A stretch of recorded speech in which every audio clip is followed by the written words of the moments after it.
taught mathematics for 9 years, and this is reminiscent of what would happen when they walked into the classroom. Good evening. Good evening. I'm Mary Ann DeMera, chairman of the Will County Responsible Section.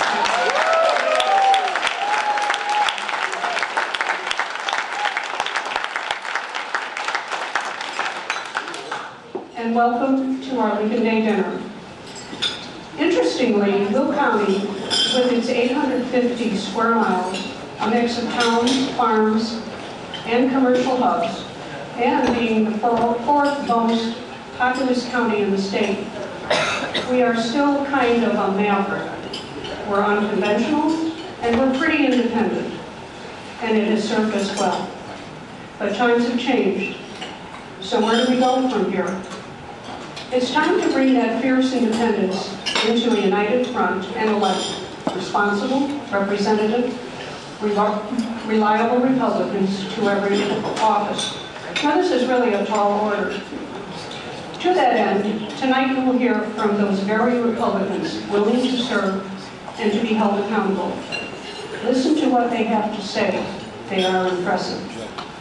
And now for our program, I would like to introduce and welcome our MC for the evening, Deb Perlitis.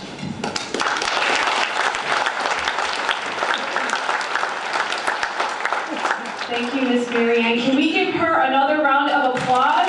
Mary Ann DeMera. Do we love her or what?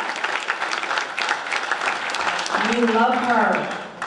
All right, we are going to start out with the pledge and the anthem, as we always do, because we love our country and all that it is. I'd like to welcome Raquel Mitchell, Wheatland Township trustee, to the stage, and she's going to lead us in the national anthem and the pledge. Yes, come on up. We do it together. Okay.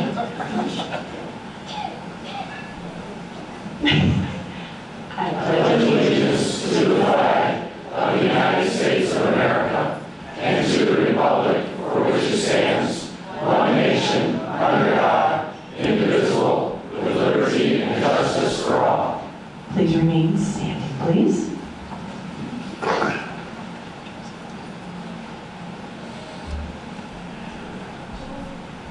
Oh, say, can you see by the dawn's early light what so proudly we hailed at the twilight's last gleaming, whose broad stripes and bright stars through the perilous fight o'er the ramparts we watched were so gallantly streaming, and the rocket's red glare, the bombs bursting in air, gave proof through the night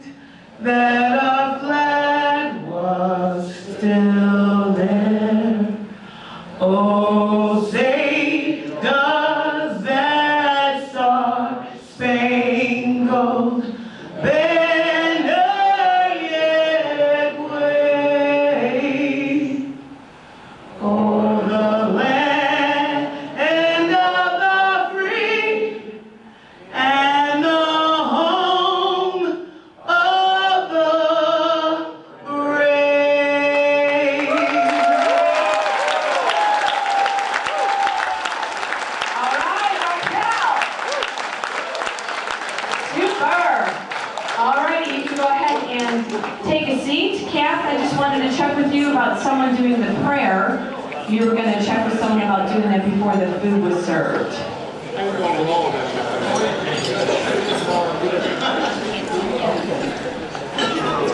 Me, I'm going to pray. Good show. I love to pray, so I'm okay. So, all right. Lord, we thank you for this food. We thank you for these friends. We thank you for this time of fellowship. And Lord, we thank you for the warriors in this room that take a stand and fight for truth and defend the Constitution, God. Bless this food, bless this evening, bless all we do this next year for your glory and for your honor. And be with us tonight, God. We so appreciate all you've given to us, Lord. Amen. Amen. Enjoy your food. Enjoy your fellowship. Did you want to say something, Kathy? How about Kathy Hamill's in the house here? Oh, yeah.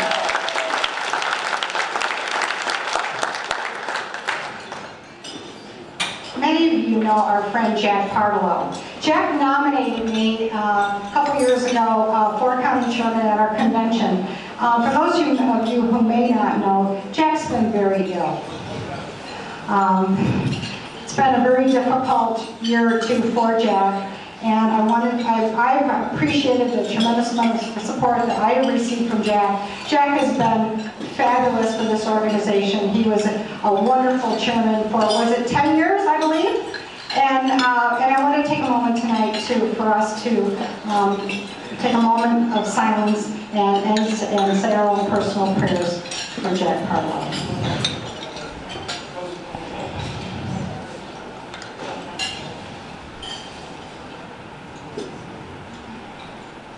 Jack, our thoughts and prayers are with you. We love you, and we wish you the best.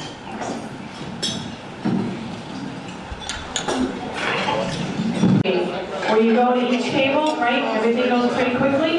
But we have so many terrific elected officials and people that are running tonight on the agenda. We're going to kind of keep it going and keep it going quick. So as you're eating, please listen and enjoy and be inspired. We've got a round of candidates coming up and elected officials. And first, I get to introduce, which is really funny, the person that I work for on a day-to-day basis. I happen to be Representative Batnick's district manager. And I can say a lot of good things about you, Mark, because the list is so long. And then I could say a couple funny things too, but I won't. I'll take it easy on you. Would you welcome Representative Mark Batnick?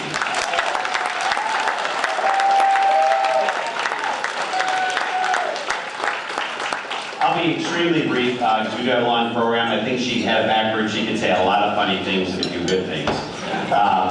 But real briefly, it is an incredible honor to even have this microphone in front of this group right now. And I know I say this a lot at my own events, but when there's, we'll call them tough votes down in Springfield, it's all the people out here in the room that have helped me that I'm thinking about. I'm not thinking about the lobbyist that just came into my office. I'm not thinking about the hoity-toity person that told me why something is really important. I think about you, and I think about why you sent me not here, why you sent me to Springfield. So I just want to say I appreciate that very much. I'm going to tell a couple of really brief stories. I hope to a certain extent we're starting to heal some wounds after the primary. It's obviously not a perfect situation going into the general election, but what is happening at the Capitol is so important. I'm just going to tell a couple things that happened last week. We literally passed 3 pension sweeteners last week. I kid you not. We passed 3 bills that sweeten pensions. Now, I'm not sure if you're aware of this. We have a little bit of an unfunded liability. So that's one thing. Here's another quick story, though. We literally passed a bill that made it easier for people in jail to vote. The Cook County Jail is going to be a temporary polling location, same-day registration for anybody anywhere in the county to vote. And the argument was, well, if they're not convicted yet, they have the right to vote, right?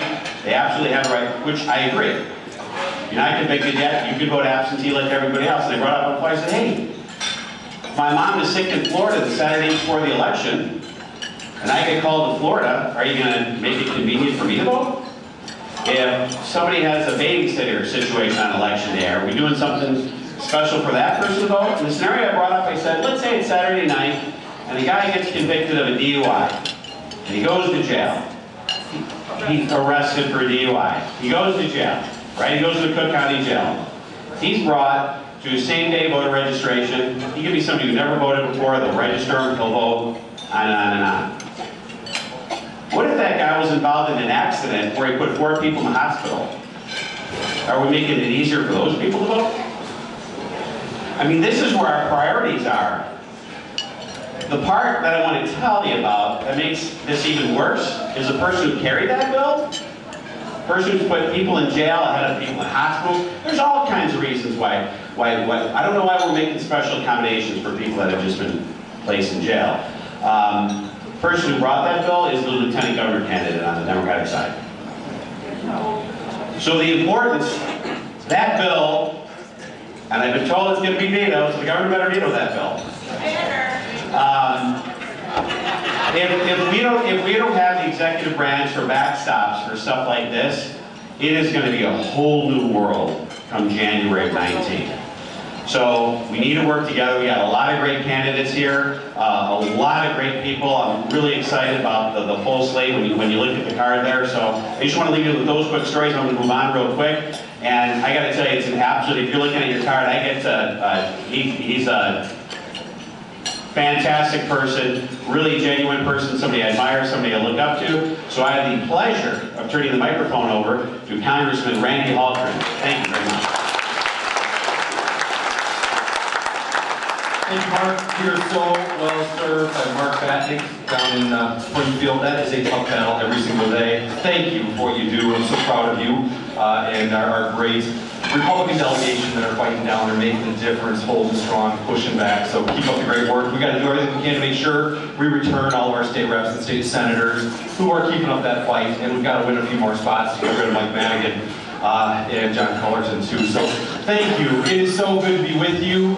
Love Lincoln Day. Love Abraham Lincoln. What an incredible person of courage, of leadership through one of the most difficult times of our nation's history. So it is so proper for us to be honoring him, to be celebrating him, and I just want to thank you again for your involvement here in Will County. We need you more than ever. I'm going to take a couple minutes because, again, we've got a great list of people that will be talking tonight. But I just want to remind you of where we would be if we had President Hillary in our country right now. I shudder to think. You know, I do. My faith is important to me. I'm honored to be co-chairman of our prayer breakfast out in Washington, D.C. There's a group of us, Democrats and Republicans, that meet every single Thursday. They've been meeting for about 70 years. The incredible privilege this year to be co-host of the National Prayer Breakfast. I'm glad my wife Christy is here with me. Christy, can you stand up and wave real quick? Some of you haven't had a chance to meet Christy. She's the true hero of our house. She's the speaker of our house, and proud of that.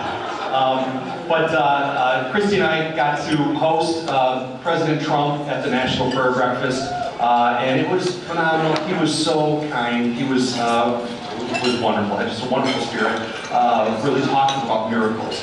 And Steve Scalise was our keynote speaker, again, talking about miracles. Incredible.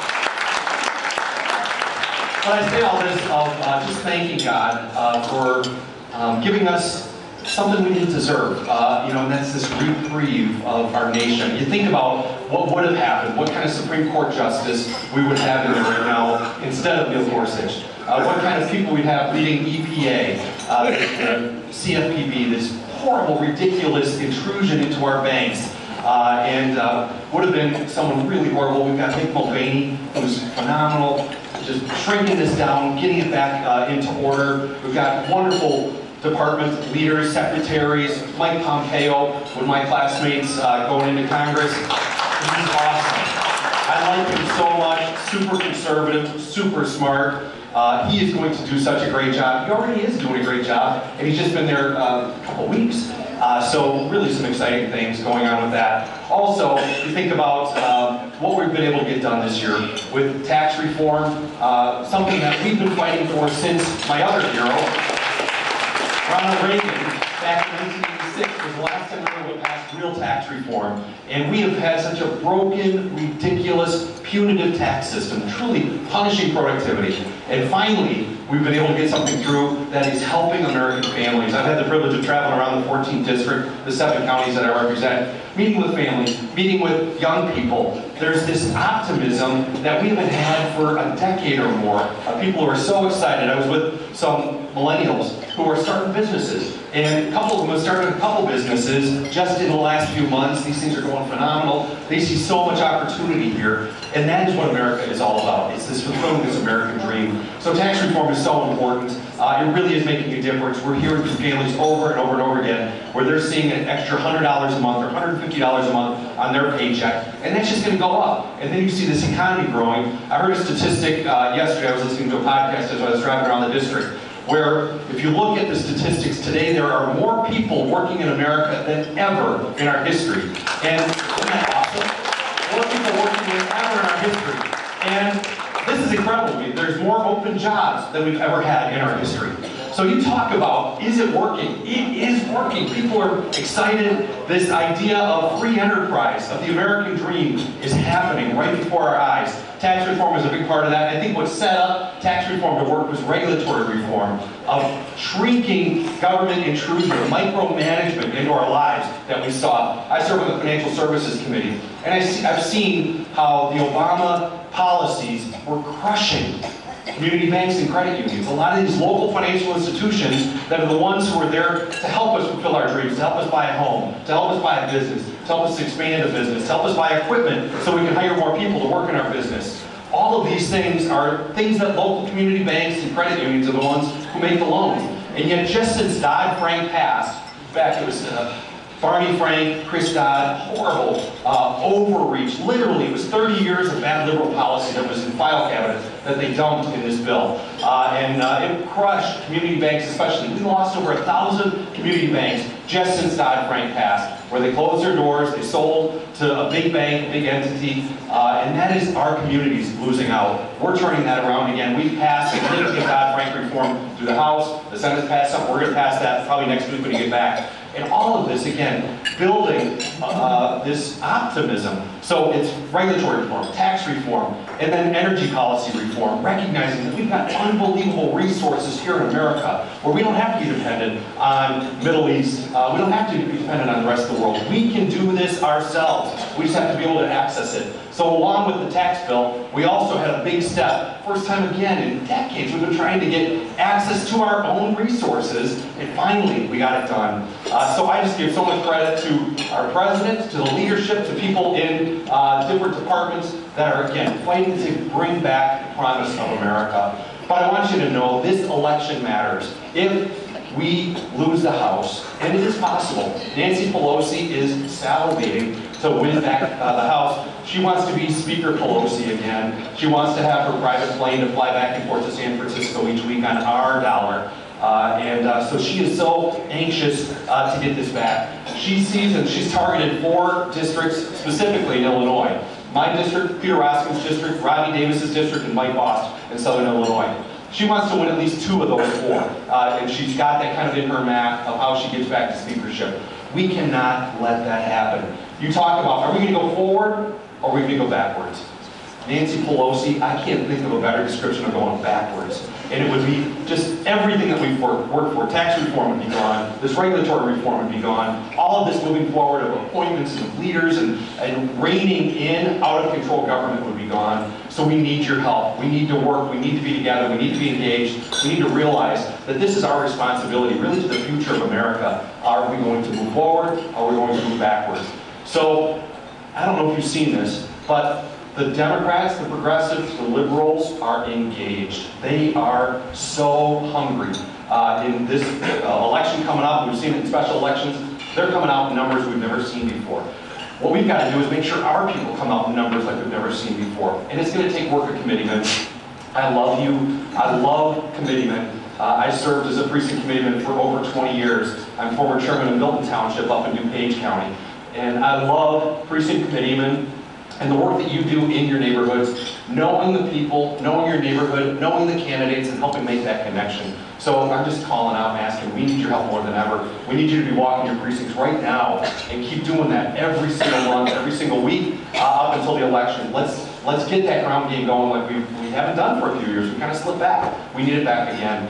So thank you for what you do. I'm excited about the opportunity, the hope and future that is America. That Abraham Lincoln, that's what he believed in, his right to rise. It wasn't this guaranteed handout that government was going to take care of everything for you. No, it was this is the land of opportunity. That if you want to better yourself, you can have that opportunity here. That's what Abraham Lincoln was all about. Ronald Reagan was all about. And it's what we need to be all about. So I just want to say thank you. I'm so grateful. You've been so good to me. And I want to just continue to keep fighting for us, for our future, for our kids, for the freedom that we enjoy.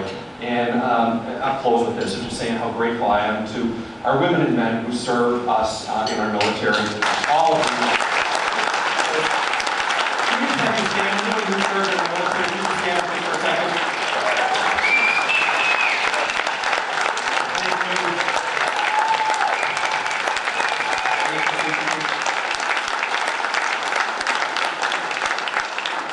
You all are the best. I mean that, and we can never say that enough, that literally our freedom is dependent on your willingness to stand up, to put yourself in a place of harm to protect us and to protect our freedom. So thank you. Thank you again for what you do. Again, we need to be working together to be successful this fall. And it's not just for our success, it literally is the future of our kids and grandkids that's at stake. Are we going to go forward or are we going to go backwards? We've been given a reprieve once. We need to keep it moving forward. So God bless you all. Thanks for what you do and keep up the fight. So thank you so much. I'm really excited to introduce the next person who's going to speak for a few minutes to us. Judge Victoria Kinnison is a fabulous associate judge running for circuit court judge. Had a chance to be with her over at the new judicial, not judicial center, but the sheriff's office, and had a wonderful time talking with her, getting to know her a little bit more. One of the things I do love too is her passion for shooting, and I don't know if you're going to talk about that. I love that as well. Our son, 14-year-old son, is on the trap team from his high school and loves it. And I'm so proud of him, of this respect that he has, for understanding, again, firearms. There's danger there, but there's also really important responsibility and opportunity that we have with that. So, Judge, thank you for what you do. All the best. We're going to be working to make sure that we elect you as well. So, please welcome Mr.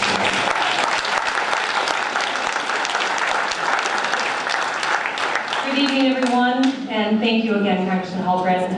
We couldn't ask for a better representative, folks, right? Give us a big hand. And also, we wouldn't be here tonight to enjoy this wonderful dining experience and time together if it weren't for our wonderful Mayor Claire from Bolingbrook. Thank you, Mayor Claire, for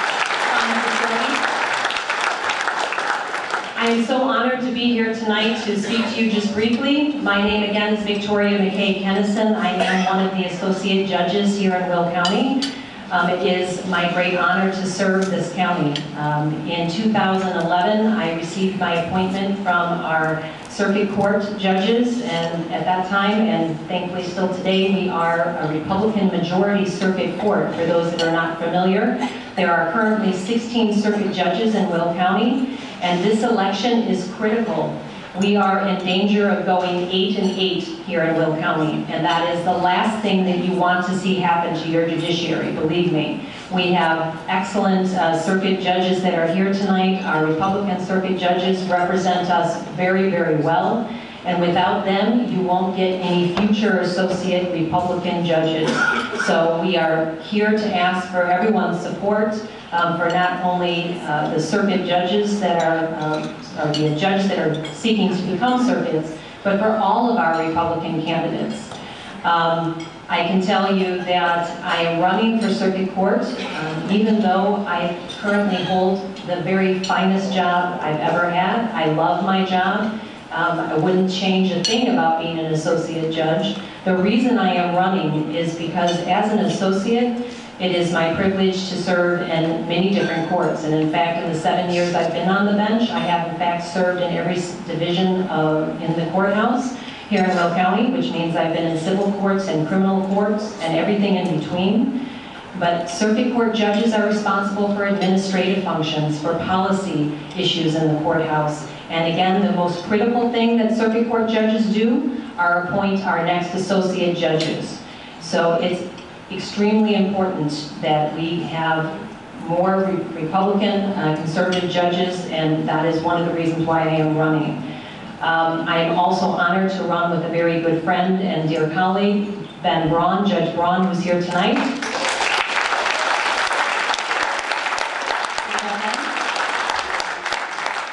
Ben and I both together have over 20 years experience between the two of us. It's critical, again, to keep not just Republican conservative judges, but a strong, experienced conservative court.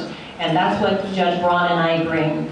We have between us tremendous years of experience in all the different courts, and with your help, we know that we can keep our circuit court strong. So again, thank you.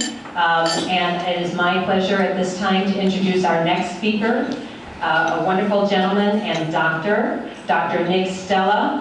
He is running for District 11 against Congressman Foster. So he needs your support, and let's give him a warm welcome, please.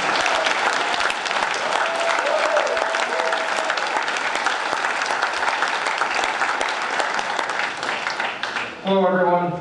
First of all, I want to thank Kathy and Marianne, Mayor Claire, for the opportunity to be here tonight. Thank all of you for being here tonight to show a groundswell of support for the Republican Party. Many of you here that I see tonight, I know very well. I've met you many times. Some of you don't know who I am. I'm going to take just a few minutes to let you know who I am. I'm born and bred in the Chicagoland area, raised in the western suburbs, graduated from Illinois Benedictine College out in Lisle, and after college I went to Loyola University Stritch School of Medicine. Spent 11 years there, left there as an interventional cardiologist. After that I went into practice with a group of cardiologists on the south side and southwest suburbs of the city. So you might ask, what the heck are you doing over there then? Why are you running for office? Well, I'm running for office because it's about time. It's about time. It's about time that the 11th Congressional District had a representative who knows what the word representative means. It's about time that the representative for the 11th Congressional District actually is in the 11th Congressional District on a daily basis. When he's not in Washington, he should be back in district. It's about time that we had a representative who will put the people of the 11th District first, who will get out to the people of the 11th District and speak with them on a regular basis. I am on a daily basis, I'm in the 11th District. I take care of the patients in the 11th District. I'm in touch with the 11th District. It's about time that we had a representative in the 11th District who understands that less regulation from the federal government is better for America. It's about time that we had a representative who realized that lowering taxes is a good thing. We don't need more government intrusion into our life. We don't need higher taxes. We are great people in this country. We can take care of ourselves. We don't need the government to take care of us, do we? I didn't think so. We need to get the word out. It's about time. It's about time that we have a representative in the 11th Congressional District who realizes that our founding fathers wrote an incredible document called the Constitution. And it wasn't perfect. We have amendments. But it's about time that we have a representative who realizes that that document does not need to be reinterpreted with every generation. It's about time that we have someone who will represent the 11th District, who will go to Washington, who will help Congressman Hultgren and the other conservatives in Congress and help to forward the agenda of our current president, to bring good conservative principles to Washington, and to represent the 11th District with those principles. Right now, how many of you here feel that Congressman Foster represents anyone in this room? Not a single person. He's representing the far left. Ladies and gentlemen, it's about time that a congressman realizes that when you're representing a district, you're representing everyone in that district. Not just the interests of the far left, not just the interests of Nancy Pelosi. It's about time that we squash Nancy Pelosi's plans. Not only do we need to win those 4 districts in Illinois that the congressman was talking about, but it's about time we turn the 11th congressional district into a Republican district. Ladies and gentlemen, I'm running for Congress not to further myself. I'm going to be taking a little bit of a pay cut to do this. I'm running for Congress because it's about time. It's about time that we have people who are in Washington who are there for the right reasons. I ask all of you to help me. This is a big struggle that I am undertaking. As of 2 Mondays ago, Bill Foster had $2.6 million in his campaign account. I don't have anywhere near that much. But that's okay. We don't need $2.6 million. What I need is I need all of you. And I need your neighbors and I need your friends. Because we can overcome the money with the groundswell of grassroots support. I need you to get out there. I need you to get out there. I need you to tell your friends, your neighbors, your relatives, people who live anywhere in the 11th district. Please get my name out there. Please, let's get out there and let's win this one. I ask for your help, your support, your donations, and I ask for you to realize that it is about time that we take this district back. Thank you very much.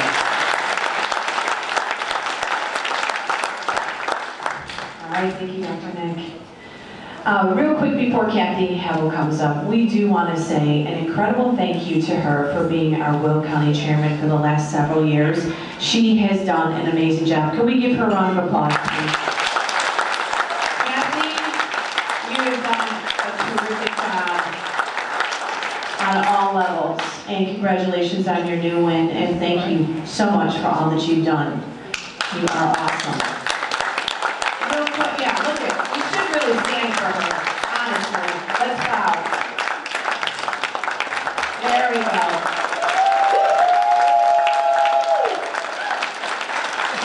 It's not often you get people that are such hard workers, that are devoted to the cause, that go above and beyond.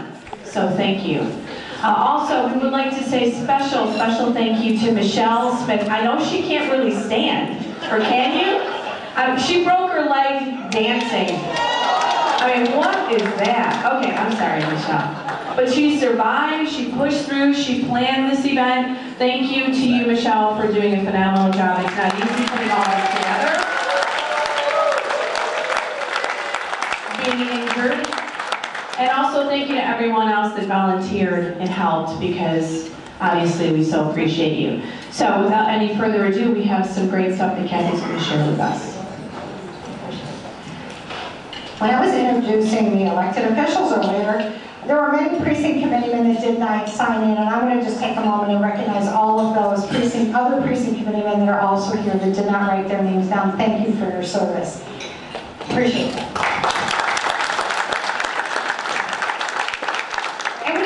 The future of our party,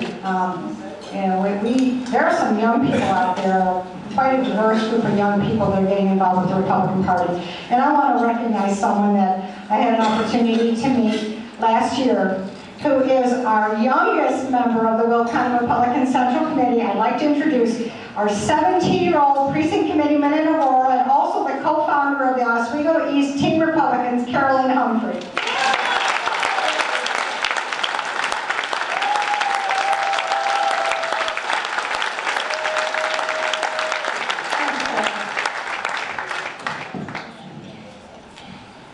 In the past year, we lost 4 members of our Will County Republican Central Committee family. People that have been the backbone of our organization and in our communities. Barb Adams. Barb was, if you think about Joliet Township, Barb was the heart, the soul, and the face of Joliet Township. She worked in the Valley School District for many years as a librarian. She was active in a lot of community activities, and we really will miss her. And in her memory, we say thank you. Also, we have another special, very special person that we lost this past year, and it was Leroy Braun. Leroy's wife, Pat. Pat, would you stand up, please? She's here tonight.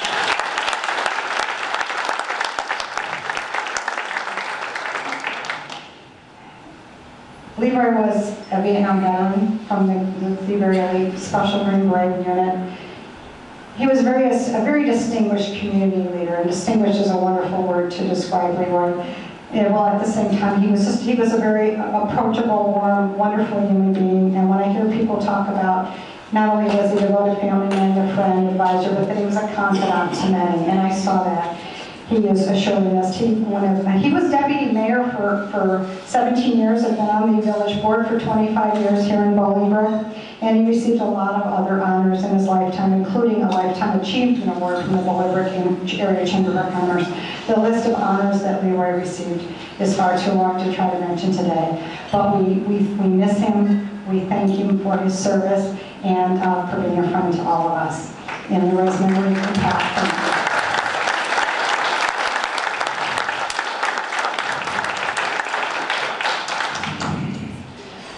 We also lost another special friend of the Will County Republican Central Committee. And it's unfortunate that sometimes you learn things about people by reading their obituary. And I didn't know, for instance, that Ken Copus, who was our Republican nominee for county sheriff just 4 years ago, he was the youngest master sergeant in Illinois to pass the captain's exam. He had been in law enforcement with a distinguished career with the state police for 30 years, and he also worked in special operations. I understand that he was also a Little League coach and certainly a proud husband, father, and grandfather. He also played college football at Western. I did not know that as well. Today we have Paul, Copus, and Barb here joining us today.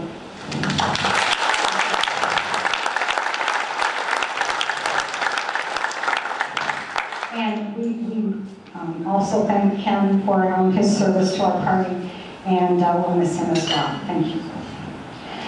And lastly, our most recent, just a couple weeks ago, we lost another face of Joliet Township, Larry Peete. For those of you who may not have met, Larry was a bailiff in the courthouse. And Larry had quite a personality, some might call cantankerous. There's a lot of great stories that people will tell about Larry. But he was a Vietnam veteran. He actually had in the U.S. Army a Bronze Star for Valor. He also, what I didn't know, he had been a member and a commander of the VFW Stone City and Canteen Post. He was very active in Veterans Affairs. He was a board member on the Abraham Lincoln Cemetery Board, and he was also active in Operation Welcome Home. He had also been a legislative aide and a Chicago City Councilman, if you did not know that, and he had been a school board member. He was, another interesting fact, he was not only a father and grandfather, he was known not only for special chili, but for those of you who knew Larry, it was interesting for me to find out that he loved to sing and to dance. Larry, we will miss you. We thank you for your service and for your contributions to the Central Committee. And on behalf of all four of our wonderful members and family members we lost this past year and your families, thank you. We'll miss you.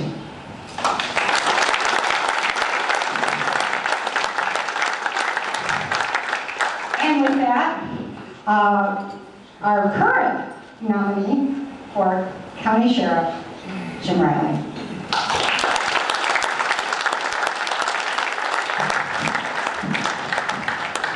Good evening. Thank you for allowing me to be here tonight. Thank you, Kathy. What a wonderful person. Kathy is one of the first people I met when I attended a Republican meeting, and boy, has she been tough on me. Let me tell you, she keeps me in line. So, Kathy, thank you for everything. Thank you for Mary Ann and Mayor Claire for having us here tonight. My name is Jim Riley. I'm the Republican candidate for sheriff. A little bit about me, my experience. I started back with Joliet Police Department back in the late 80s, throughout the 90s. I was quickly promoted to an organized crime undercover unit. Most of my time with Joliet, I worked in, as an undercover capacity, investigating narcotics. My team was responsible for removing the hierarchy of the Black Gangster Disciples in the Joliet-Will County area back in the early 90s. And if you remember back then, that was some pretty tough times in the Joliet area. I was also a case agent on the largest criminal narcotics investigation in the history of Will County. So my experience is extensive. I've come now to the Will County Sheriff's Police Department in 2013. That wonderful man right there, Paul Kopus, a good friend and mentor and a proud supporter, hired me, and I'm thankful for that. My education, since returning back into law enforcement, I finished up my master's, and I'm now completing my PhD. In a few months, I'll be Dr. Riley. So that's pretty cool, right? Thank you. I did have more for my son, so I can make sure he, you know, if I can do it, son, you can do it, right? So I really appreciate that. But that is my commitment that I bring to the Sheriff's Department. That is my commitment I bring to our community. I take my job very serious, and I really just want to talk a little bit about integrity. In 1991, I was voted Joliet Police Officer of the Year. I was nominated again in 1992, and then I was Officer of the Year again in 1993. In 2016, I was Deputy of the Year here in Will County. So I really do take law enforcement very serious. I'm very dedicated to this profession. I'm proud of this profession. We're going through some difficult times, and this is the time we need leadership. And I can tell you, very seriously, we have not had leadership in the Sheriff's Office since Paul Kopus retired 4 years ago. It is time for a change.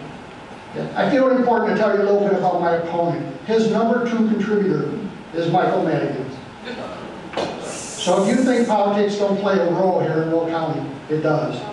So I'm very proud, I'm very energetic, I take my job serious, and I will work hard for everybody in this room. If you'll work hard and help me out, I hope to be here next year and bring my experience, my education, and integrity to the job. Thank you.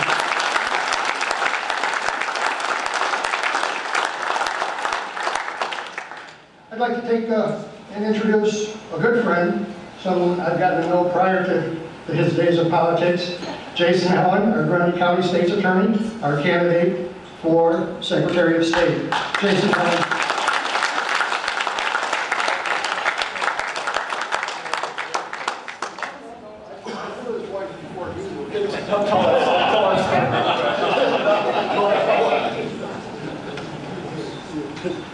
Good evening, ladies and gentlemen. My name is Jason Helen. I'm the Braun County State's Attorney. I'm the Republican nominee for Secretary of State. Is everybody excited about the upcoming election on November 6th? Is everybody excited when a statewide politician is running for a record-breaking 6th term? I might have the shortest speech of the night. Mike Madigan was first sworn into the Illinois House in 1971. Mike Madigan is the longest-serving Speaker of the House in the history of Illinois. Mike Madigan is the longest-serving Speaker of the House in the history of the United States. What's happened since 1971? Well, I was born in 1975. I've been elected the Chief Law Enforcement Official of Grundy County for 2 terms now. I haven't paid for a haircut in 20 years. That's how silly this election is. Jesse White has continuously held office since before I was born. He's on the Illinois House from 75 to 93, Cook County Recorder of Deeds from 93 to 99, and now the longest serving Secretary of State in Illinois history with 5 full terms. Somebody tonight when we're up in the VIP lounge said, "You're never going to win." And I'm going to challenge that person. They have no idea what my work ethic is. They have no idea. We can win this race. We can win this race because we can run an aggressive race like Jeanne Ives ran for governor.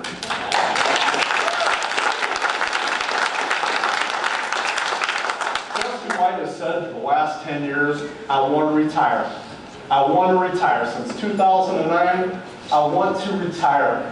If he doesn't come up with a retirement plan, we're going to give him one.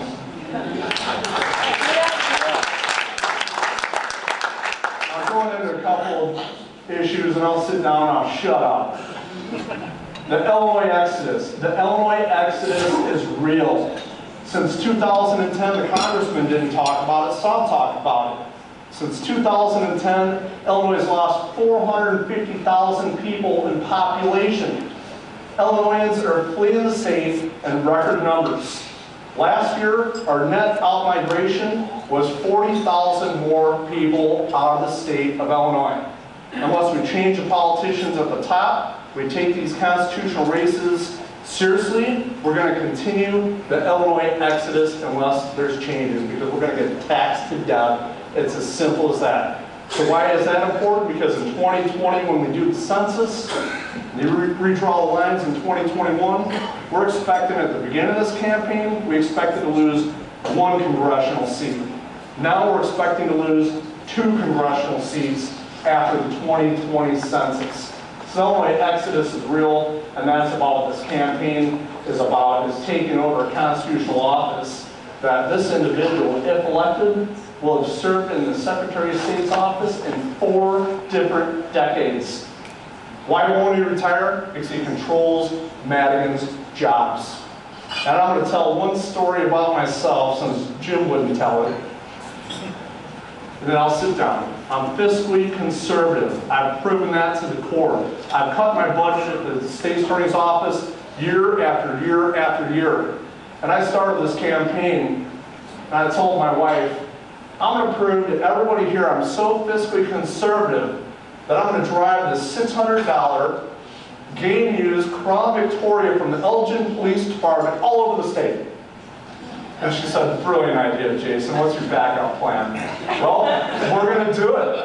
We're going to do it. Well, you know what the conclusion is. I'm on plan B. Plan A wasn't pretty. It lasted 17,000 miles. And one night, I was driving from Morris, driving out to Geneseo for the Henry County. They had an event for the Trump's State of the Union address. And at 80 miles per hour, I heard horrible noises underneath the hood. I blew my motor at 80 miles an hour. Yes, I was speeding. Yes, I was.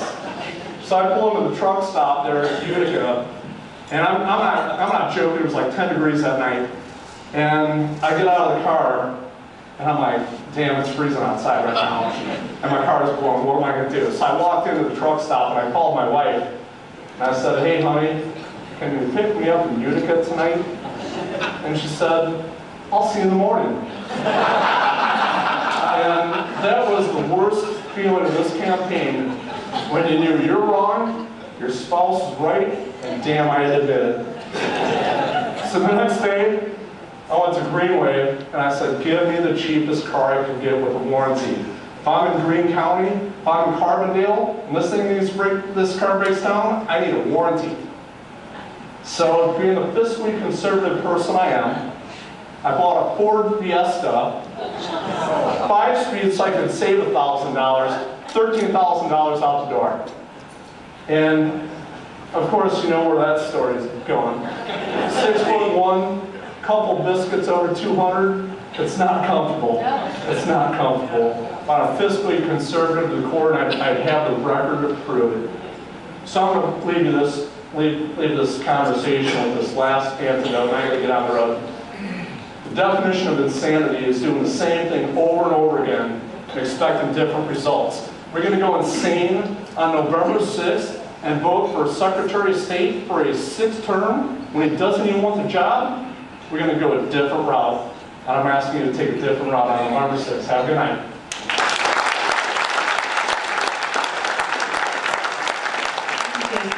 Maybe a tricycle. Maybe that will be good. Representative Batnick, he rides his district with his bike. So, hey, there we go. All right, real quick, passing from one mantle to the next, I just want to make sure that everyone knows who our Will County Chairman is.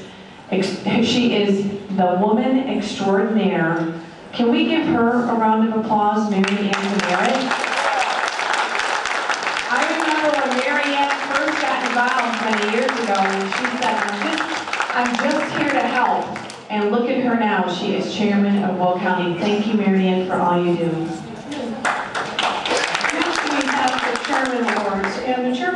awards we gave township organizations the opportunity to recognize a precinct committee who was exceptional, and we have some this evening. First, for Troy Township, we have Orville Elza. Is he here? I know he paid a ticket. No, didn't make it. Second, we have Cleveland. We have Mike Strick. Would you come up, please?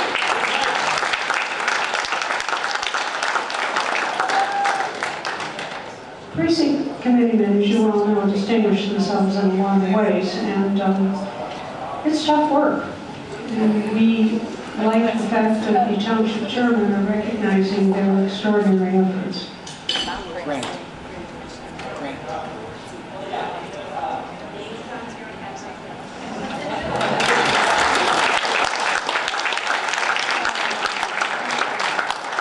Thank you so much. Next, Plainfield Township, our own Nathan Miller.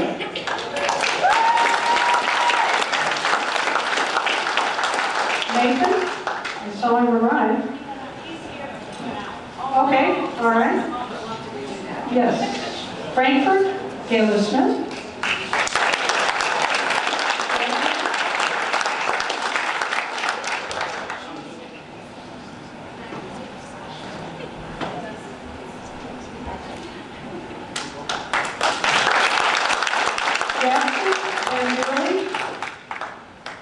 Ben Beerley is a professor of U.S. history and political science, and he brought one of his students who was becoming interested in the political world. Thank you for that.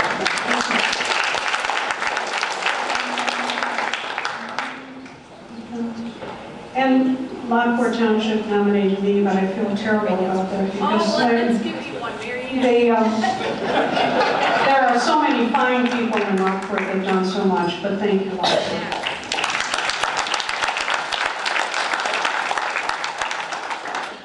Did Nate make it back? No, well, we'll have to just bring him up later because he wore his suit tonight. Make sure he gets his moment. Okay, ladies and gentlemen, Nathan Miller's back in the house. Nate, you can't leave. This is your cue. All right, come on up here, Nate. Round of applause for Nathan Miller from Plainfield Township for his Chairman Award. I also work with Nate, so this is great to hand this out to him. Congratulations, Nate. Say thanks. Thanks, and I know plenty of dirt on her and plenty of good things also. Wow. Yay. All right, thanks, Nate. Thanks for not sharing anything bad. Yeah, just like you do on Mark. Oh, boy. All right. Okay. All right, everybody. Thanks, Nate. I'm glad you made it back. Okay. All righty. So, Deb Militello is going to say a few words on behalf of Steve Weber. Those of you who know me, I used to work for Steve Weber. He's sorry he could not make it, but you know Steve Weber, when one of his kids has a function, he's with his kids. So he does apologize for not being here, but he is with his family. However, we do need to re-elect Steve Weber to Treasurer's office. Since he took over, he has cut that budget every single time. Trust me, I know, I helped you cut it. He thinks outside the box. He does everything you would expect an accountant and a CPA to do. So we do need to man our decks and keep us all going forward, okay? And it is my pleasure to introduce to you Jim Dodge, who is a candidate for Illinois Treasurer. He is from one of our own. He's just from next door, and I am proud to call him my friend. So Jim, you want to come on up?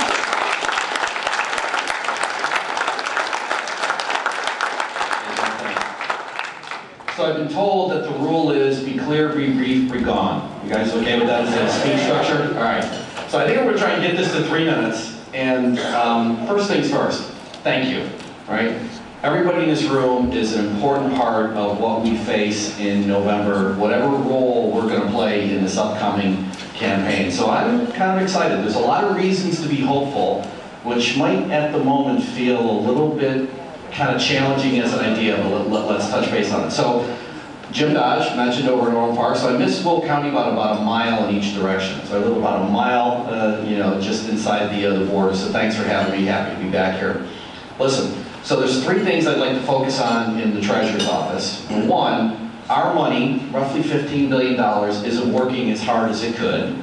And I love telling the story around the state that we've got a $15 billion portfolio making 1%. The state's got an unpaid pile of bills, and Darlene might touch on this later, that cost us 12%. Now, I haven't yet any family member, I haven't met any business owner who runs their business like that, but that's what we do in the state. So point number 1, we're going to make the money work hard. 2, Darlene and I are both embracing the idea of consolidating this office. I'm glad everybody's sitting down, because you'll be shocked to know at some point in Illinois history there was corruption in the state office. Right? So they split them. And it's split in the state constitution, but if you think about what all of our neighboring states are doing, if you think about technology, if you think about process, there is absolutely no reason that Darlene and I can't be the ones to carry the message forward. We're going to save you money because we're going to put these offices together. And since we're both Republicans, we're okay with this. We'll find another job in the private sector, by the way. So we're okay with this. And another thing that I'm most passionate about, and I'm joined tonight by Mayor of Orland Park, Keith Peacock, so it's nice to have another Republican ally on the Orland Park board after years in the wilderness.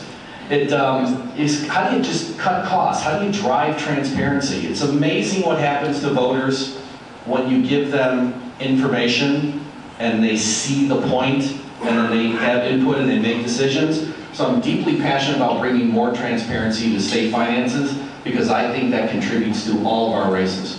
So 2 things.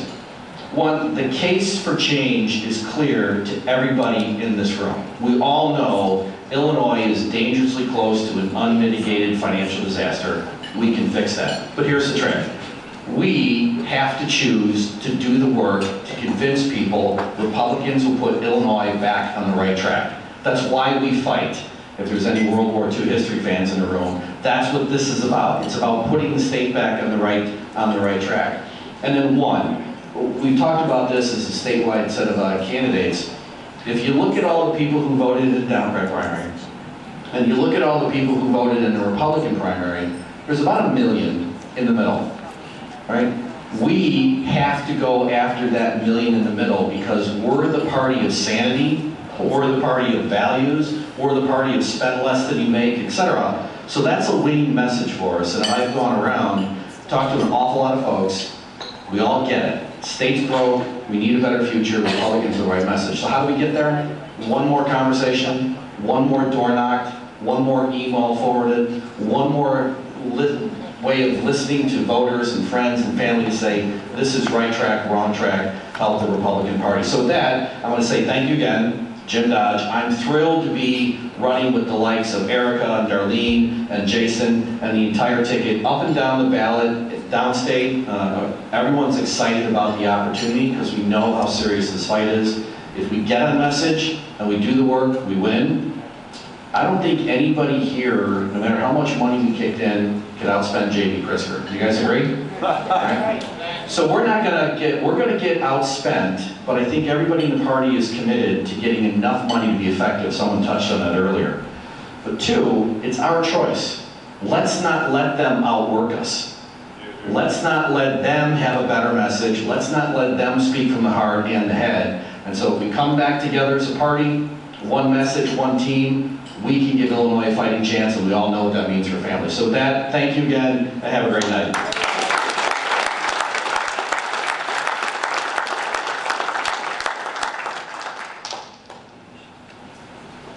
Hey, Mark.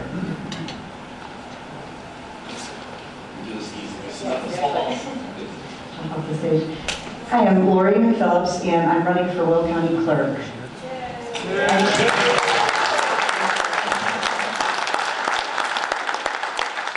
Most of you in the room, or a lot of you in the room, because I started working with and for the Republican Party when I was 18 years old, the same time I started working for the county.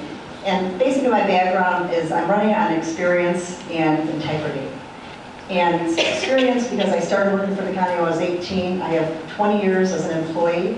I worked my way up. I went from a secretary, worked my way through college, got my associates, my bachelor's degree, and then I went up to county board administrator, and then ran the county board office, and then got promoted and went over to the county executive's office, where I managed the county executive's office as a director of operation with over 1,000 employees and 15 county departments. So I managed county offices, and I was also elected countywide to recorder of deeds, where I implemented a new computer system, so I'm familiar with computer systems as well, and managing a countywide office. And lastly, I've also been on the county board with policy study. So I have a background to manage this office, and this is a management office, the county clerk's office. And most importantly, it's always been run with integrity and honesty. And that's key to this office. And it should be, because this office takes care of is the keeper of your vital records, your birth certificates, marriage licenses, and death certificates. But the big takeaway in this office is also the keeper of your signature. Hopefully all of you are registered to vote in this room, and our signatures are on file with the Will County Clerk. What concerns me is my opponent was charged with felony forgery and fled the jurisdiction. It is not a fit for this office, and it really concerns me. And I will fight very hard to keep integrity and honesty in this office. But I need all your help, and I just need to spread that message, because I'm not.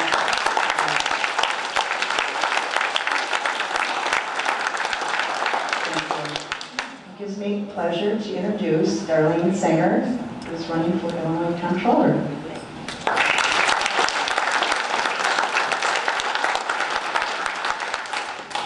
Thank you. Yeah, I want to thank everyone in the room. I'm going to be very brief because we're running way behind, and many of you know me already. I want to thank you for all your support 4 years ago when I ran for Congress, and thank you for trying to win this back again. I'm Darlene Singer. I'm running for Comptroller. About 4 years ago, Judy Partinga won this Comptroller seat, and she passed away in December. So Leslie Munger's picked to fill a 4-year term, and of course the Democrats, because they could, said no, we have to have a special election in 2 years. And because this is a presidential year, where Democrats come out, it's still a Democrat state, we lost it. We were robbed. We were robbed of the seat. So I'm running to win that back again. The person who won, Susana Mendoza, is basically a mini Madigan with a mouth. And if you heard her talk, you would agree with that. The Democrats are using this comptroller position for their own agenda. It's not the right agenda, and we're going to bring it back. Some of the things I'd like to do, we've talked about putting the treasurer's office and comptroller's office together. I'd like to do that. Also, talking to Representative Batnick here, the other thing we'd like to see done is consolidating the investment pieces of police and fire pensions. It saves us a lot of money, and I know we're going to quantify a little bit of what savings could be had. So my background is in finance. You'll see a big contrast between myself and Mendoza. I worked as the Chief Financial Officer for the Workers' Compensation Commission for almost 2 years, and I have an MBA and background in pension. Did a lot of work on the pension problem in the state. So again, I wanted to share with everyone in the room, you guys are going to be you're going to be the reformers for the next decade, because we're going to win these seats. We're going to win the governor's race, and we're going to get that map drawn to benefit Republicans for the next 12 years. So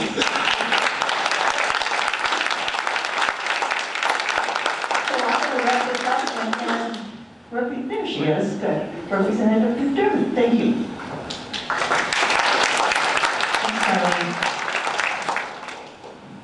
Good evening, Will County Republicans. I'm State Representative Margo McDermott, and I represent the 37th District, Frankfort, Mokena, New Lenox, Homer Glen, Lockport, and Tinley and Orland. I was struck here tonight by how many years I have been sitting in this room. Almost the entire 40 years of our marriage. My husband Ed Ronkowski's right down here in the front. This is our 40-year anniversary this year. Have we been active in Will County Republicans? And when we started out with the Frankfort Township organization, we did not know where we would be when you fast forward 40 years. I never imagined that I would be a Frankfort Township trustee, clerk, Will County board member, and finally a member of the Illinois General Assembly. you just don't know what life is going to bring you and what happens when you volunteer to walk a precinct and knock a few doors. What's going to happen? Okay, so now I'm in the Illinois General Assembly with Mark and Jeanne, and every day we're representing the taxpayers of Illinois. This is a very hard job because it's not, in Springfield, the overwhelming spirit is about providing for special interests. And every day it's a different special interest. You know, special interest du jour is hashtag #MeToo, or it's, you know, a different group every day, every hour. It's just crazy. And like Mark said, what you have to do, I have to center myself and just think about the people in Will County, and particularly the people in District 37, and say, I have to hang tough. They sent me here to say no to crazy, to say no to waste, to say no to, I don't know, faddism and crazy. So I'm going to just say something right now, and Jeanne knows it's true. When she told me she was thinking of running for governor, I begged her not to do it. And the reason I begged her not to do it was because Mark and I need her in Springfield. We are outnumbered, and we need her strong voice in Springfield. But I couldn't hold her back, and really I didn't want to hold her back. She's too big for the Illinois House. She needed to move on, and she'll still be going on to bigger and better things even after that. And so I give you our next speaker, Jeanne Ives.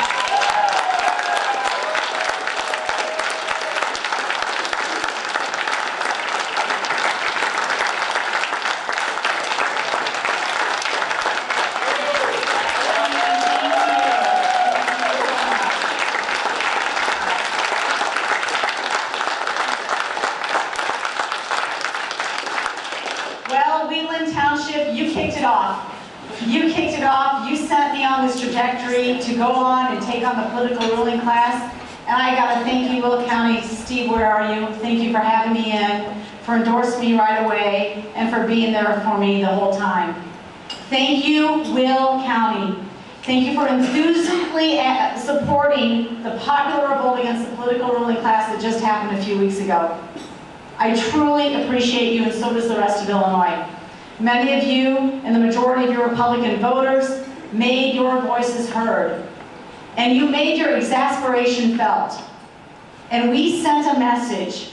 We proved that campaigns started on faith can send a message to both parties that your checkbook can only buy so much, and that the grassroots is alive and willing to fight. That's the message we sent. We do not go down the street. This is a message for everybody in the state of Illinois. To listen, you don't have to have a big checkbook. You have to have a big mouth. You have to have people that are willing to fight. You know, you've got to resonate with the voters. And so this is also a very cautionary tale to all those elected officials, from Congress on down, that if you sat on the fence, you can't do that come the general election. You cannot sit on the fence and think that you're going to come across unscathed. You better take a stand, because that's what your voters want to do. I'll tell you what, we put 22,000 miles on my car in 4.5 short months. And I will tell you, Illinoisans want the political culture in the state of Illinois to change. They want change. They want change. They want you to fight for them. They don't want you to surrender. And that's what's happening down in Springfield. And unfortunately, Republicans are buying into that. As we sat at the table, and maybe you saw me check my phone a couple times, what text message did I get? The Senate just passed the LGBTQ curriculum requirements. And 2 Republicans voted for it. 2 Republicans voted for it. I'm telling you what, if Republicans are going to act like Democrats, we're not going to win. And if Republicans are going to sit on the fence and not make their voices heard, we're not going to win. We are all in this together. All in it together to fight against the Democrats. Otherwise, give up your house right now. Just give up your house. You know, Tax Foundation, or Tax Federation came out with a big survey saying, you know, how much does a $250,000 house cost around the state. And they've been doing this survey since 2005. And in Lake County, that house is going to have like $12,400 in property taxes. In Will County, that house will have over $7,100 in property taxes. But in Nashville, Tennessee, a $250,000 house will have $1,500 in property taxes. So if you're not, are you going to fight for yourself, or are you going to fight for your home, or are you going to go in and surrender? That is the question we have to ask ourselves. That's what we have to do here. We're on a path here. We're not going to give up. We're not going to relent, but we got to do it together. So what's happened in Springfield lately?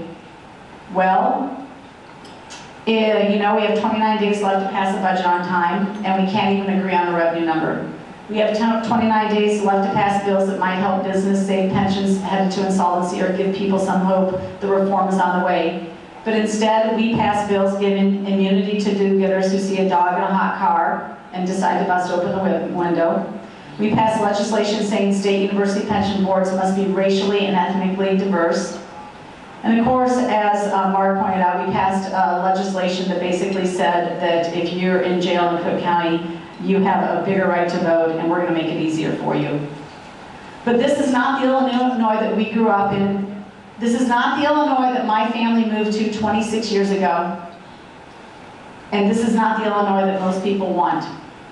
So I remain actually convinced that Illinois is on a comeback. I truly do believe that. The next 4 years are going to be difficult. We have cities headed to insolvency, absolute bankruptcy. We need to be honest and say that word. We have pension funds that are going to be insolvent as well. But I remain committed fighting to meet the needs of this state every day that I have left as a member of the General Assembly, and then on along that. But our party's mission over the next few months is to relentlessly connect the dots for people around this state so that we can stop the bad bills, the bad votes, and the bad policies that are hurting our state. And it's our duty to hold elected officials in both parties responsible for the policies they put in place.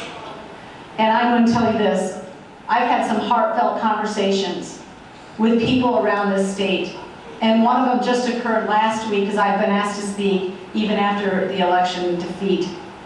And I was in Decatur, and a woman came up to me, and she is one of the mothers who lost her son in the recent Navy disaster with the USS McCain.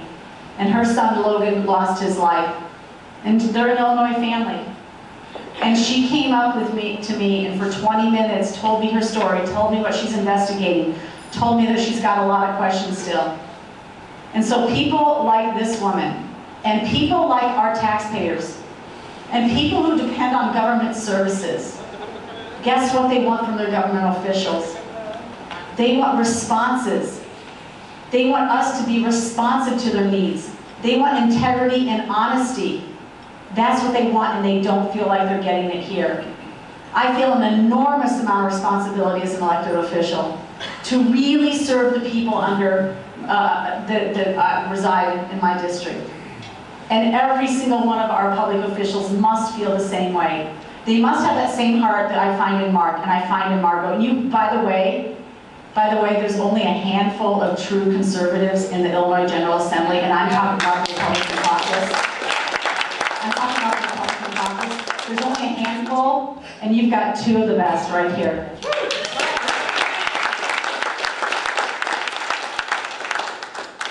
So I want to thank you all so very much. I've been a precinct committeeman myself for almost 15 years. I appreciate the sacrifices that you do. I appreciate the sacrifices that your family puts up with, and we all need to sacrifice just a little bit more.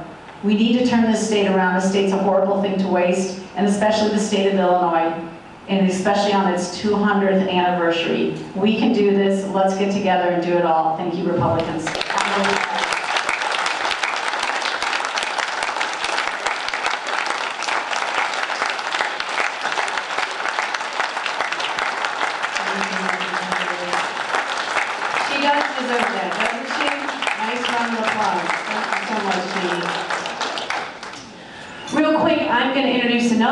I'll call him a rock star, he'll love that one. Pete Delaney, he is the Lockport Township Chairman. He's going to be on the Executive Committee of Will County.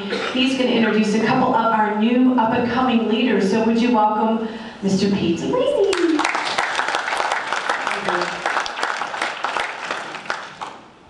Before I introduce our three state reps, we have a special guest here tonight.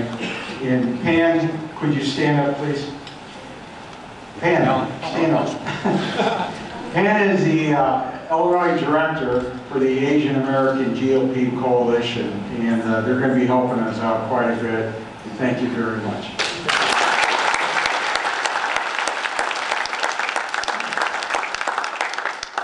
Also, a little history of Lockport Township. As you all know, Abraham Lincoln was a lawyer for the Illinois Central Railroad, and Abraham Lincoln actually helped found Lockport Township when the railroad came through, just for a bit of information. The first state rep candidate I want to introduce, Alicia Benford, is running for the 98th district. Come up here, Alicia.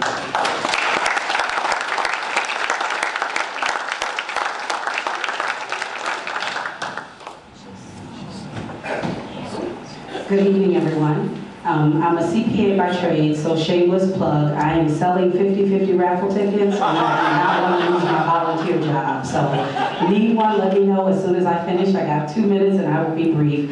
I have been a practicing CPA for 25 years. I live just up the street here in Bolingbrook. Been a Bolingbrook resident for 20 years. I have been a small business owner for over 20 years, so I know the challenges that small businesses face.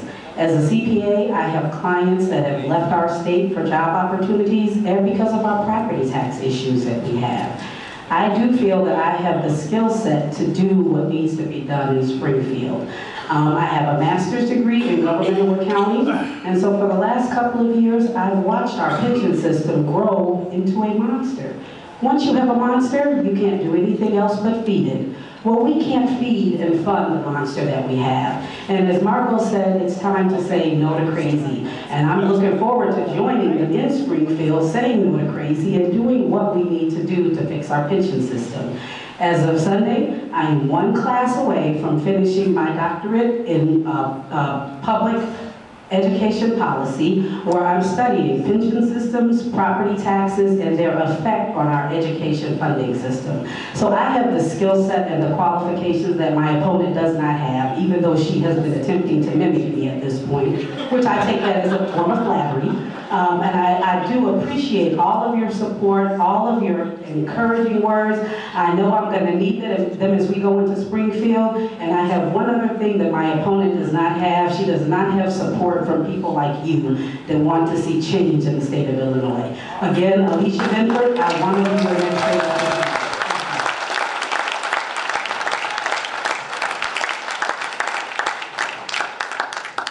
Our second state rep candidate is Lisa Bickus, running for the 85th district.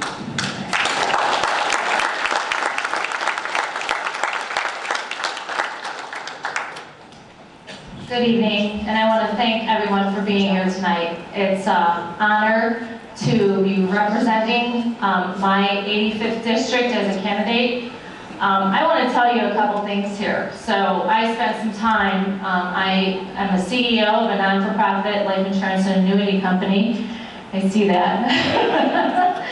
I'm like, okay. On Capitol Hill last week. And I actually shook Bill Foster's hand. So Nick, he is not afraid whatsoever. But I am telling you right now, he is not campaigning either.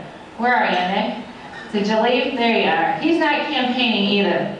I spent some time in Raj's cabinet too. I spent some time with Tammy Duckworth's staff. So I'm not afraid to stand up, talk to our congressman. I want to thank Congressman Hallgren, is he here still, for praying for all of us, because that is exactly what we need to do in Illinois right now. Illinois needs a lot of prayers. My husband and I, we're small business owners in this state. We've been here. Greg, my husband, was a union plumber for 22 years. We went out on our own in 2008 and 2009 when the economic depression and recession hit, and we have never looked back. I will tell you right now, the state is worth standing for. I have 4 children. I love my kids. They're all being educated at the University of Illinois, except for my son. My last one decided to step out of the girls' way and said, I'm going to ISU, Mom. So I'm proud of him. So what am I looking to do here? I'm looking to take back our state. Pension reforms have got to happen. Our universities have 401k plans. Why can't our state reps have? Help me here. This makes absolutely no sense to me. Job growth. If our educated young adults and our skilled workers leave this state, where do you think the jobs are going to come? They're going to go out of the state. Last and not least, I think it's really important. My husband and I took a visit down to Fort Myers this past week. We were checking out some things down there because we are thinking about relocating if we don't take the state back. Guess what they have down there? 2% property tax raise. Oh my gosh, a novelty.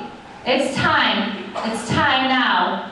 It is time, as Nick said, to do something, to get together and unify and work together. So here's what I need. I need your vote, and I need 2 campaign managers to help me take my district. Not 1, but 2. I'm looking for someone to help me step up, and I'm looking to take a step back out of my position as a CEO to do this for us and our communities and our state. I'm Lisa Biggis. I'm asking for your vote, and I'm asking for your support.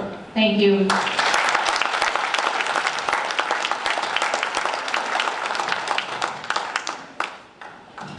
Rick Live is our 86th district representative candidate. He was here earlier, but he had to leave early. He's going down to a meeting in Springfield. I just have one question. Jim, are you here? Jim Riley? No? You're back there, huh? All right. Well, most people don't know, Rick is actually Jim Riley's boss at the Sheriff's Department. So hopefully he's been good to Jim, because Jim's going to be the next sheriff, and he might take out his vengeance. And Nick, before I go, I want to say there's an ancient proverb. It says, pride comes before the fall, and Representative Foster certainly is a prideful man. So good luck to you. All right. I want to introduce our next guest speaker, Judge Braun.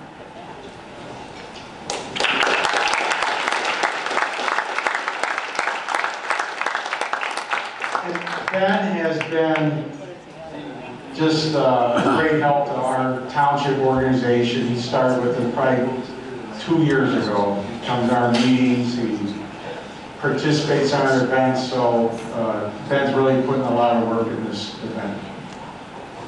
Thanks, Pete. By my count, I am the 18th speaker tonight, so I kind of feel like Elizabeth Taylor's 8th husband on their wedding night.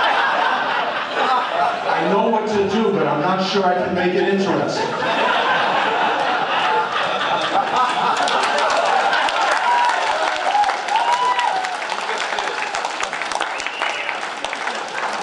So I'm going to be brief. I'm Ben Braun. I've had the privilege of serving as one of your associate judges here in Will County for the last 12 years. I'm here because elected Republican circuit court judges like my colleague Susan O'Leary, Chief Judge Rick Shainstead saw something in me and put me on the bench in 2006 after I practiced law in Will County for 20 years, had argued 40 cases in the appellate court, and had established a record as a practicing attorney. My colleague, Judge Victoria K. Kennison, ably described the importance of these circuit court elections. What I want to talk to you just a little bit tonight is to the committeemen. Are there any newly elected committeemen here? If you are, raise your hands. Thank you. Thank you for stepping up and taking on the job. I say that I'm one of your associate judges because I served as a precinct committeeman for 3 terms before going on the bench in 2006. And I understand how important the work is that you do, and how meaningful it is. We'll win these elections with you. We can't win them without you. As most of you know, I traveled around the county in August and September, actually, well, beginning of September, dropping packets of petitions off. There are very few things that Ed Gronkowski is wrong. I asked Ed, I said, if I made a personal contact with every precinct committeeman in the county, and there are about 200 at the time, how many of them do you think will circulate petitions for me, and roughly how many pages can I get? And Ed said, well, you'll have about 30 or 35 that'll circulate petitions for you, and you'll get about 40 pages. I had 85 committeemen that circulated petitions for me, and they generated over 2,000 signatures.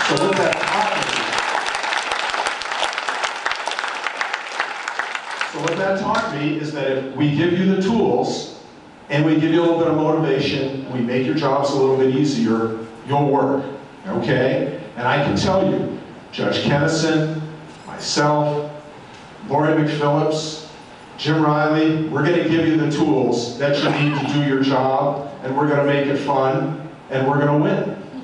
Yep. Thank you for the work you've done, and the work that we need you to do. I'm really here to introduce Erica Harold. Everybody in this room knows that Erica was Miss America, that Erica graduated from Harvard Law School, but what I'm most impressed about with Erica is that she's a graduate of the University of Illinois. She's one of us. Erica, come on up.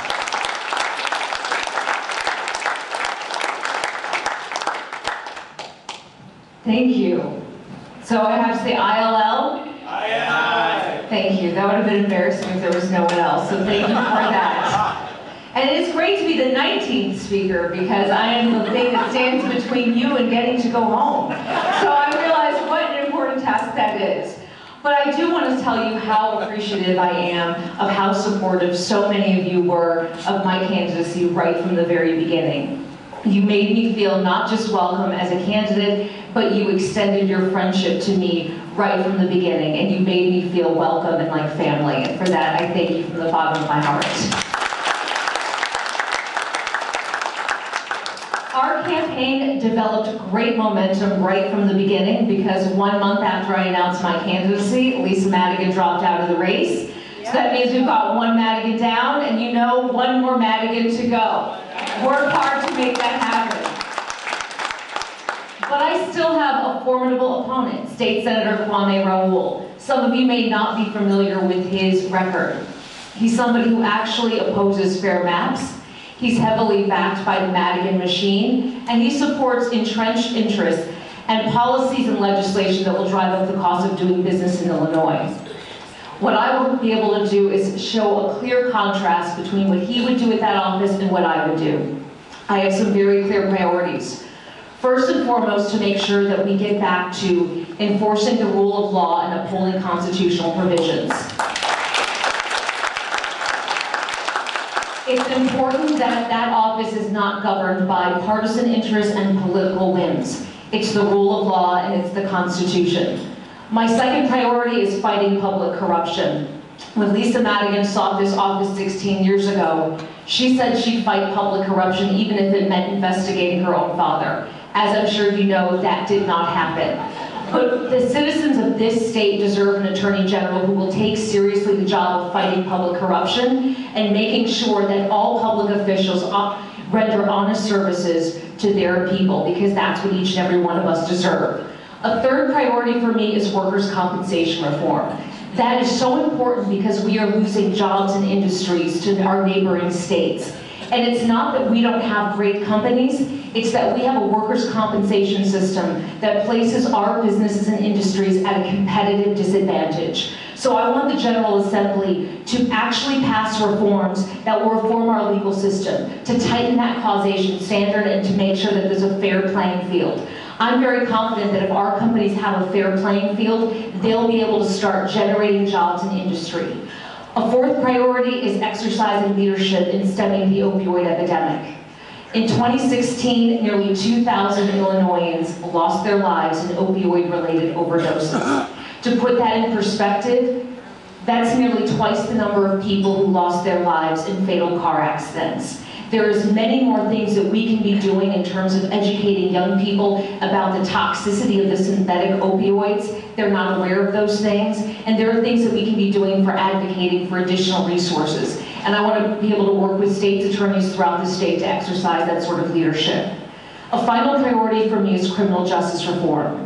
Many of you who know me know that I serve on the National Board of Directors of a group called Prison Fellowship. In that capacity, I go into prisons throughout the country and do prison ministry, and I also advocate for bipartisan criminal justice reform.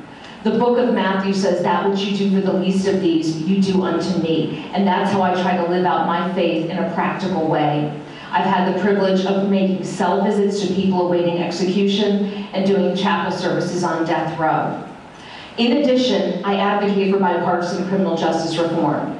What that should look like in the state of Illinois: enhanced use of drug courts, mental health courts, and veterans courts. We spend a lot of money incarcerating people, but our recidivism rates remain high, our public safety is not enhanced, and people are not equipped to be able to build their lives once they are released from prison. And I want to make sure that we use those resources and give people who will work hard with a second chance to actually give them that second chance. Not only will that give us the opportunity to be able to save tax dollars, but I think it's a better reflection of our values as conservatives. We believe in things like human dignity, the sanctity of life, and that every human being is made in the image of God. Our criminal justice system should reflect those values, and that's why I'm willing to fight for it. I want to end tonight, though,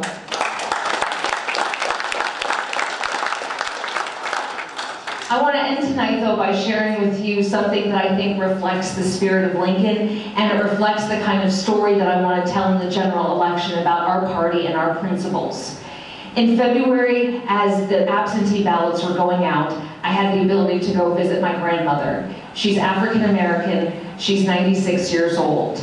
And I went and saw her, and she showed me that she had requested the absentee ballot, she had it there, and she'd already filled out the oval next to my name. It was the very first time that I saw my name on the ballot. She asked me to check it to make sure that she had filled it out correctly, and I wanted to make sure she did, because if she voted for my opponent, I would have been disheartened. But I looked at her ballot, she filled it out correctly, and she told me, she said, "I'm so glad that I lived long enough to have the opportunity to vote for you." And then we talked about the trajectory that our country has gone from 96 years. She was born at a time when she would not have been able to choose the water fountain from which she drank. She would not have been able to choose the seat that she sat on the bus. And she certainly would never have been able to envision being able to run for office herself because she faced barriers in voting. But she did not give up on her country because she knew that the principles were worth fighting for. And ultimately, she lived long enough to see a granddaughter, an African-American woman, as the nominee from our party, running for the opportunity to make sure that everyone is treated fairly under the law. That is what our party's about. We are the party of extending opportunity to people. We are the opportunity of making sure everyone is treated fairly, and we are the party that give people the opportunity to have hope. Because we are not saying that the answer is in the government, we are saying the answer is in you. And we want to get the government out of the way to make sure that human dignity and human opportunity flourishes. And that's why I'm proud to be your nominee, and I'll work hard to make sure that we prevail in November. Thank you, and God bless you.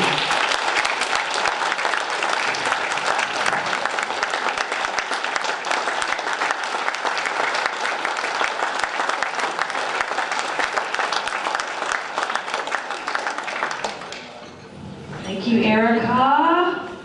Love her, love her, love her. What's your birthday too?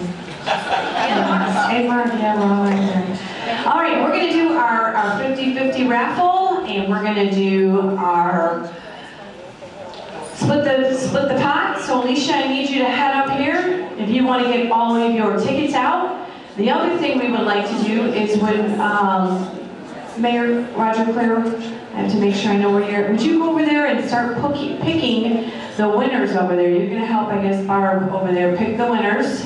Then we'll announce them tonight, and we will be heading out the door. But you don't want to leave, because if you leave, You may not get your prize. All right, Alicia, you're going to pull one out and we'll announce it. It was $110. What is the pot right now?